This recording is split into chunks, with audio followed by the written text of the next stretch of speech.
ಆಚಿ chilli powder, ಸಖತ್ ಖಾರ ಬಣ್ಣ ಮತ್ತು ರುಚಿ ಆಚಿ ಚಿಲ್ಲಿ ಪೌಡರ್.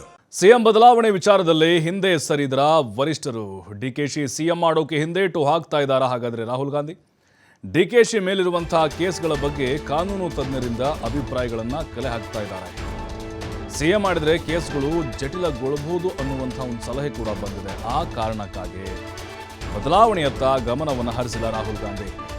ಎಐಸಿಸಿ ಅಧ್ಯಕ್ಷ ಖರ್ಗೆ ಒತ್ತಡಕ್ಕೂ ಕೂಡ ಮಣಿದಿಲ್ಲ ರಾಹುಲ್ ಗಾಂಧಿ ಅವರು. ಸೋನಿಯಾ ಗಾಂಧಿ, ಪ್ರಿಯಾಂಕಾ ಗಾಂಧಿ ಒತ್ತಡಕ್ಕೂ ಕೂಡ ರಾಹುಲ್ ಒಪ್ಪಿಲ್ಲ. ಹೀಗಾಗಿಯೇ ಡಿಕೆಶಿ ಪರ ತೀರ್ಮಾನವನ್ನ ಕೈಗೊಳ್ಳೋಕೆ ಹಿಂದೇಟನ್ನು ಹಾಕುತ್ತಾ ಇದ್ದಾರೆ. ಇದು ಕೂಡ ಒಂದು ಕಾರಣ ಅಂತ ಹೇಳಲಾಗ್ತಾ ಇತ್ತು. ಡಿಕೆ ಶಿವಕುಮಾರ್ ಯಾಕೆ ಸಿಎಂ ಮಾಡ್ತಾ ಇಲ್ಲ, ಇನ್ನೂ ಕೂಡ ಯಾಕೆ ಡಿಲೇ ಮಾಡ್ತಾ ಇದ್ದಾರೆ? 2.5 ವರ್ಷ ಒಪ್ಪಂದ ಆಗಿದ್ರೆ ಆಲ್ರೆಡಿ ಇವರು ಪ್ರಮಾಣವಚನ ಸ್ವೀಕರಿಸಬೇಕಾಗಿತ್ತಲ್ವಾ ಡಿಕೆಶಿ? ಕಾರಣ ಹಲವು ಇದ್ರೂ ಕೂಡ ಇದು ಬಲವಾದ ಕಾರಣ. ಡಿಕೆ ಶಿವಕುಮಾರ್ ಮೇಲೆ ಕೇಸಸ್ಗಳಿದ್ದಾವೆ. ಅವರು ಅವಾಗ ವಿಚಾರಣೆಗೆ ಹಾಜರಾಗ್ತಾನೆ ಇರ್ತಾರೆ. ಅವ್ರು ಸಿಎಂ ಆದರೆ ಮತ್ತೆ ಕೇಸ್ಗಳನ್ನು ಜಟಿಲ ಮಾಡಬಹುದು ಅಂತ ಹೇಳಿ, ಅದಾದಮೇಲೆ ಮುಜುಗರಕ್ಕೆ ಒಳಗಾಗ್ಬೋದು. ಸಿದ್ದರಾಮಯ್ಯನವರು ಈಗ ಕ್ಲೀನ್ ಇಮೇಜ್ ಇರುವಂಥ ನಾಯಕರು, ಮತ್ತು ಮೂಡಾದು ಕೂಡ ಅಷ್ಟೊಂದೇನು ಎಫೆಕ್ಟ್ ಆಗಿಲ್ಲ ಅವ್ರಿಗೆ.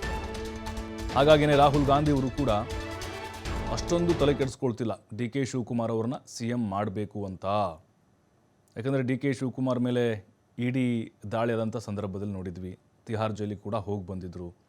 ಅದಾದಮೇಲೆ ಈಗ ನ್ಯಾಷನಲ್ ಹೆರಾಲ್ಡ್ ಕೇಸ್ಗೆ ಸಂಬಂಧಪಟ್ಟಂತೂ ಕೂಡ ಅವರ ಹೆಸರು ಕೇಳಿ ಬಂದಿದೆ. ಇವೆಲ್ಲವನ್ನು ನೋಡಿ ಕಾನೂನು ತಜ್ಞರು ಕೂಡ ಕೆಲವೊಂದಿಷ್ಟು ಸಲಹೆಗಳನ್ನು ಕೊಟ್ಟಿದ್ದಾರೆ. ಹಾಗಾಗಿಯೇ ಅದಕ್ಕೆ ತಡೆ ಹಿಡಿತಾ ಇದ್ದಾರೆ ಅಂತ. ಮಲ್ಲಿಕಾರ್ಜುನ್ ಖರ್ಗೆ ಅವರು ಆಲ್ರೆಡಿ ರಾಹುಲ್ ಗಾಂಧಿ ಅವರಿಗೆ ಒತ್ತಡವನ್ನು ಹಾಕಿರಬಹುದು, ಡಿ ಕೆ ಶಿವಕುಮಾರ್ ಅವ್ರನ್ನ ಮಾಡೋಣ ಅಂತ. ಆದರೆ ಅವ್ರಿಗೆ ಸ್ವಲ್ಪ ಎಲ್ಲೋ ಅಂಜಿಕೆ ಇದೆ. ಹಲವು ರಾಜ್ಯ ನಾಯಕರಿಂದಲೂ ಕೂಡ ರಾಹುಲ್ಗೆ ಹಲವು ವಿವರಣೆಗಳು ಹೋಗಿದೆ. ಹೀಗಾಗಿ ಖರ್ಗೆ ಮೂಲಕ ರಾಜ್ಯ ನಾಯಕರಿಗೆ ರಾಹುಲ್ ಸಂದೇಶ ಕೊಟ್ಟಿದ್ದಾರೆ. ಸಂಪುಟ ಪುನಾರಚಿಸಿ, ಸಂಘಟನೆಯತ್ತ ಗಮನ ಹರಿಸಿ ಅಂತ ಹೇಳಿ ರಾಹುಲ್ ಹೇಳಿದಾರಂತೆ. ಹೀಗಾಗಿ ಸಂಪುಟ ಪುನಾರಚನೆಗೆ ಎಐಸಿಸಿ ಅಧ್ಯಕ್ಷರು ಗಮನವನ್ನು ವಹಿಸಿದ್ದಾರೆ.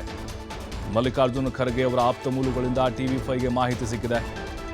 ನೋಡಿ, ಹಲವು ರಾಜ್ಯಗಳ ನಾಯಕರು ಕೂಡ ರಾಹುಲ್ ಗಾಂಧಿ ಅವರಿಗೆ ಕೆಲವೊಂದಿಷ್ಟು ವಿವರಗಳನ್ನು ಹೇಳಿದ್ದಾರಂತೆ. ಡಿ ಕೆ ಶಿವಕುಮಾರ್ ಅವ್ರನ್ನ ಸಿಎಂ ಮಾಡಿದರೆ ಏನಾಗ್ಬೋದು, ಹೇಗೆ ಮುಜುಗರ ಆಗ್ಬೋದು ಕಾಂಗ್ರೆಸ್ಗೆ ಅಂಥೇಳಿ.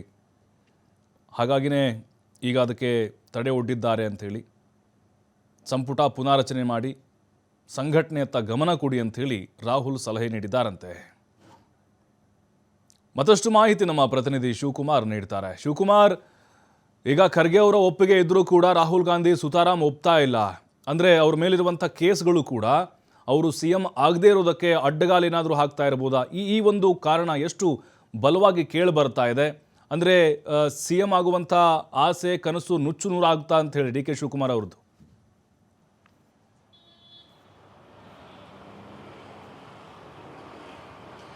ಪ್ರಭು, ರಾಜ್ಯದಲ್ಲಿ ಸಿಎಂ ಕುರ್ಚಿ ಬದಲಾವಣೆಯ ಚರ್ಚೆಗಳು ಜೋರಾಗೇ ನಡೆದಿತ್ತು. ಈಗಾಗಲೇ ಎಐಸಿಸಿ ಅಧ್ಯಕ್ಷ ಮಲ್ಲಿಕಾರ್ಜುನ್ ಖರ್ಗೆ ಅವರು ಗುಲ್ಬರ್ಗಾದಲ್ಲಿ ಒಂದು ಸ್ಟೇಟ್ಮೆಂಟನ್ನು ಕೊಡ್ತಾರೆ. ಸ್ಥಳೀಯ ಮಟ್ಟದಲ್ಲಿ ಆಗಿರುವಂತಹ ಗೊಂದಲಗಳನ್ನು ಸ್ಥಳೀಯ ಮಟ್ಟದ ನಾಯಕರೇ ಪರಿಹರಿಸ್ಕೊಳ್ಬೇಕು.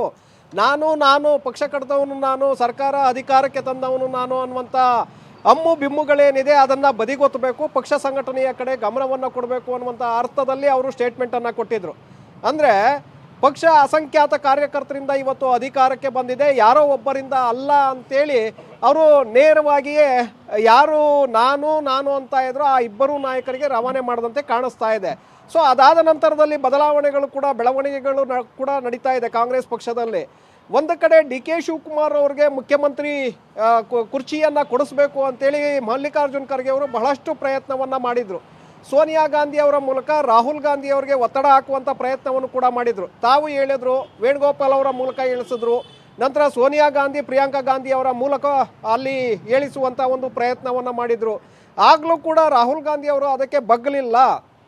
ಸೊ ಈಗ ಅನಿವಾರ್ಯವಾಗಿ ಸಿದ್ದರಾಮಯ್ಯ ಅವರನ್ನು ಇಳಿಸಿದ್ರೆ ಏನಾಗುತ್ತೆ, ಅವರನ್ನು ಮುಂದುವರಿಸಿದ್ರೆ ಏನಾಗುತ್ತೆ, ಡಿ ಕೆ ಶಿವಕುಮಾರ್ ಅವ್ರಿಗೆ ಅವಕಾಶವನ್ನು ಮಾಡಿಕೊಟ್ರೆ ಏನಾಗುತ್ತೆ ಅನ್ನುವಂತಹ ಚರ್ಚೆಗಳು, ಅಭಿಪ್ರಾಯಗಳು ಸಾಕಷ್ಟು ವ್ಯಕ್ತವಾದವು. ನಂತರ ರಾಹುಲ್ ಗಾಂಧಿ ಅವ್ರಿಗೂ ಕೂಡ ಸಾಕಷ್ಟು ವಿಷಯಗಳು ಅವ್ರಿಗೆ ತಲುಪಿದೆ ಅಂತೇಳಿ. ಯಾಕೆಂದರೆ ಇಷ್ಟೆಲ್ಲ ಎಐಸಿಸಿ ಅಧ್ಯಕ್ಷರು ವರಿಷ್ಠರಿದ್ದ ಹಾಗೇನೆ. ಯಾಕೆಂದರೆ ರಾಹುಲ್ ಯಾರು ಎಐಸಿಸಿ ಅಧ್ಯಕ್ಷರಾಗಿರ್ತಾರೆ ಅವರೇ ಫೈನಲ್ ಡಿಸಿಷನ್ನ ತೆಗೆದುಕೊಳ್ಬೋದು. ಆದರೆ ಇಲ್ಲಿ ಖರ್ಗೆ ಅವರು ರಾಹುಲ್ ಗಾಂಧಿ ಅವರಿಗೆ ಅವಲಂಬಿತರಾಗಿದ್ದಾರೆ. ರಾಹುಲ್ ಗಾಂಧಿಯಿಂದ ಏನು ಬರುತ್ತೆ ಅದನ್ನು ಇವರು ಇಂಪ್ಲಿಮೆಂಟ್ ಮಾಡೋದು ಅಷ್ಟೇ ಅನ್ನುವಂತೆ ಆಗಿದೆ.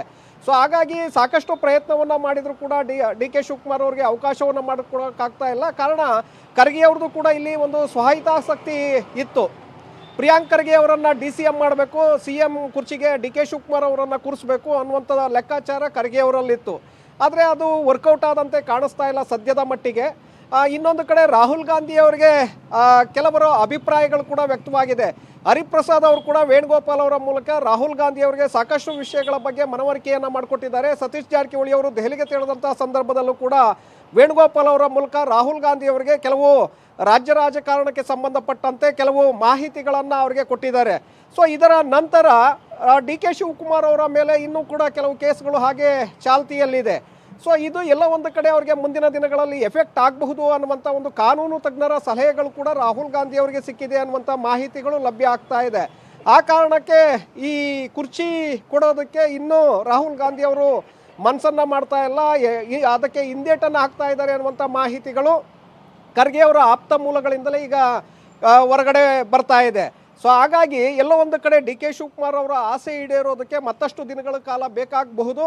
ಒಂದು ಕಡೆ ರಾಹುಲ್ ಗಾಂಧಿ ಅವರು ಮನಸ್ಸು ಮಾಡಿದರೆ ಮಾತ್ರ ಅವಕಾಶ ಆಗತ್ತೆ, ಇಲ್ಲದೆ ಹೋದರೆ ಸಿದ್ದರಾಮಯ್ಯನವರ ಕುರ್ಚಿ ಅಬಾಧಿತ ಅನ್ನುವಂಥ ಮಾಹಿತಿಗಳು ಕೂಡ ಈಗ ಹೊರಗೆ ಬರ್ತಾ ಇದೆ. ಇದರ ಜೊತೆಗೆ ಸಂಪುಟ ಪುನಾರಚನೆಯನ್ನು ಮಾಡಿ ಪಕ್ಷ ಸಂಘಟನೆಯತ್ತ ಗಮನವನ್ನು ಕೊಡಿ ಅನ್ನುವಂಥ ಸೂಚನೆ ಈಗಾಗಲೇ ರಾಹುಲ್ ಗಾಂಧಿ ಅವರಿಂದ AICC ಅಧ್ಯಕ್ಷ ಮಲ್ಲಿಕಾರ್ಜುನ್ ಖರ್ಗೆ ಅವರಿಗೆ ಪಾಸ್ ಆಗಿದೆ ಅಂತೇಳಿ. ಹಾಗಾಗಿ ಸಂಕ್ರಾಂತಿಯ ನಂತರ ಸಚಿವ ಸಂಪುಟ ಪುನಾರಚನೆಗೆ ಅವಕಾಶವನ್ನು ಮಾಡಿಕೊಡುವಂಥ ಸಾಧ್ಯತೆಗಳಿದೆ. ಖರ್ಗೆ ಅವರೇ ಸಂಪುಟ ಪುನಾರಚನೆಗೆ ಗ್ರೀನ್ ಸಿಗ್ನಲ್ ಅನ್ನು ಕೊಡಲಿದ್ದಾರೆ ಅನ್ನುವಂಥ ಮಾಹಿತಿಗಳು ಕೂಡ ಲಭ್ಯ ಆಗ್ತಾ ಇದೆ. ಕಾರಣ ಹಿಂದೆ ರಾಹುಲ್ ಗಾಂಧಿ ಅವರು ಸಿದ್ದರಾಮಯ್ಯ ಭೇಟಿ ಮಾಡಿದಂಥ ಸಂದರ್ಭದಲ್ಲೇ ಸಂಪುಟ ಪುನಾರಚನೆಗೆ ಅವಕಾಶವನ್ನು ಮಾಡಿಕೊಟ್ಟಿದ್ರು, ಗ್ರೀನ್ ಸಿಗ್ನಲ್ ಅನ್ನು ಕೊಟ್ಟಿದ್ರು. ಆದರೆ ಖರ್ಗೆ ಅವರನ್ನ ಅಭಿಪ್ರಾಯವನ್ನು ಕೂಡ ತೆಗೆದುಕೊಳ್ಳಿ ಅಂತೇಳಿ ಹೇಳಿದರು. ಖರ್ಗೆ ಅವರನ್ನು ಯಾವಾಗ ಸಿದ್ದರಾಮಯ್ಯ ಭೇಟಿ ಮಾಡಿ ಅಭಿಪ್ರಾಯವನ್ನು ಕೇಳ್ತಾರೆ ಆಗ ಈ ಎಲ್ಲ ಗೊಂದಲಗಳು ಕೂಡ ಶುರುವಾಯಿತು. ಅಂದರೆ CM ಕುರ್ಚಿಯ ವಿಚಾರ ಮತ್ತಷ್ಟು ಜೋರಾಯಿತು. ಡಿ ಕೆ ಶಿವಕುಮಾರ್ ಅವರ ಆಪ್ತ ಬಳಗದಲ್ಲಿರುವಂಥ ಶಾಸಕರು ದೆಹಲಿಗೆ ತೆರಳಿದ್ರು. ಈ ಕಡೆ ಸಭೆಗಳ ಮೇಲೆ ಸಭೆಗಳು ಶುರುವಾಯಿತು, ಮತ್ತೊಂದು ಕಡೆ ದಲಿತ CM ಕೂಡ ಹೆಚ್ಚಾಯಿತು. ಸೊ ಈ ಎಲ್ಲ ಬೆಳವಣಿಗೆಗಳು ಕೂಡ ಜೋರಾಯಿತು. ಪಕ್ಷ ಮತ್ತು ಸರ್ಕಾರಕ್ಕೆ ಇದು ಒಂದು ರೀತಿ ಡ್ಯಾಮೇಜನ್ನು ತಂದಿಟ್ಟಿತ್ತು ಪ್ರಭು.